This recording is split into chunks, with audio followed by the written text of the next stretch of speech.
Well, I got up the stairs anyway without falling over, so look, it's all going on very well so far. Hello everyone. How are we doing? Hello. You're right, Patrick, it is very bright up here, isn't it? Yeah. So look, I know that you're all here for some comedy, but I was coming in on the way in and I thought to myself, fuck that comedy shit, they're all going to try and be funny now when they get up here, so I'm going to talk about the things that really matter.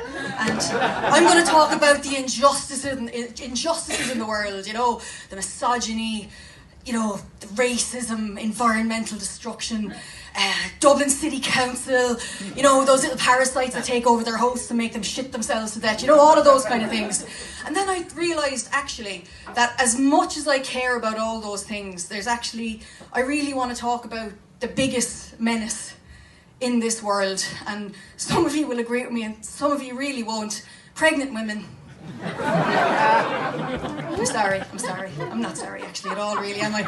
So, like, we've all seen them, right? And actually, if there are any pregnant women in the room, please give me your Instagram handle so I can block you immediately. I'm sure it would be mutual. We've all seen them on Instagram waving the ultrasounds around, smug faces, cupping their bellies, using tiny shoes to make baby announcements, and you know, I have to say, #fucking blessed, am I right? And I suppose don't get me wrong now, okay? If I'm looking kind of hateful. I love kids, I love babies. You can ask my wife, I love women, you know what I mean? So it's just, there seems to be some sort of a magical thing that happens when you put one inside the other, and like these perfectly sensible, intelligent women whom I love dearly, even when they are pregnant, I still love them. But they turn around to you with these moon eyes and they kind of gaze serenely at you and they say things in all seriousness like, "I've awful heartburn, must be a boy." And I'm like, or my personal favourite is again the dead-eyed stare and a bit of a smug little smile. "Don't worry, it'll happen to you someday." And you know what now? In fairness, there may be some of you there, and I just want to get ahead of it. There's some of you out there, definitely, and you're saying to yourself, "This one, she's just a dried up, bitter, barren old crone." And you're right, 100%, dead right, like, full marks, you know, and like, my gynecologist has to find a deep sea drill to find my right ovary. We've given up on the left one, she's taken early retirement, she's off in the Caribbean somewhere, and look, I hope she enjoys it. The weather's probably better over there.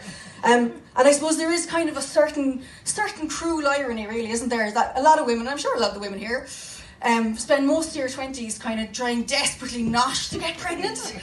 And I will say this, I heartily advise a strict diet of lesbianism for that, because honestly, I had a great time in my 20s trying not to get pregnant, you know. But then you reach your 30s and suddenly you're willing to do anything to get pregnant, anything at all.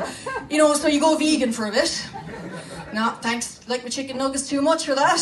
Chicken nuggets, baby. Chicken nuggets. Give up all grains in general. Acupuncture. Borrowing a pair of boots from a haunted priest in Donegal. I wish I was making that one up.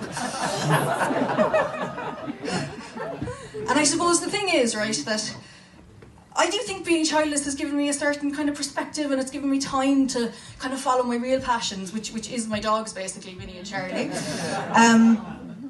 And the thing is, okay, I'm just going to get ahead of this one now as well, right? Absolutely. Before anyone climbs up on a high horse, dogs aren't children, children aren't dogs, blah, blah, blah, blah, blah, blah, blah. But, however, I'm not convinced that if you swapped your average 2-year-old with a Jack Russell, that people, like, I don't think anyone would notice the difference for about 3 weeks, do you know what I mean?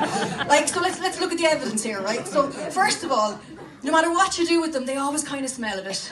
So, they smell a bit like, maybe, is it vomit, is it wee, is it their shite, is it someone else's shite, is it the dog down the road shite, is it a deer in the Phoenix Park, who knows? Either way, it smells like shite. Secondly, neither of them really respect the fact when you're viciously hungover. And let me tell you this now, there's no amount of Peppa Pig that'll keep Minnie happy when she's, you know, being a pain in the arse when you're viciously hungover and you've hit your head in the toilet. You still have to walk them. And then the third thing, and I think this is the most compelling piece of evidence, really, neither of them really have, like, any sense of decency when it comes to bowel movements. None, right? So the other day I left the dogs out to go for a whiz, right? And brought them back in, and I suppose I was inspired, so I went up myself and had a wee. And as I sat in the loo, just like minding my own business, right? My dog Charlie came in. And I will say this, Charlie is definitely the least mentally stable of the two dogs. Just, I think that's an important piece of context here. So I was on the loo anyway, you know, having this little communal event with Charlie came in. He looked me straight in the eye, popped a squat, went for a shit. Really leaning into the old communal experience, you know what I mean? And I suppose what I want to say to you, right, there might be some of you out there and you're wondering, will I ever have that? Will I ever have the experience of a tiny little terrier walking into the bathroom, like what did those poor girls think they were coming into there? Walking into the bathroom, popping a squat, looking you dead in the eye and taking a shit. And all I have to say to you lads, don't worry, it'll happen to you someday. I've been Rebecca Martin.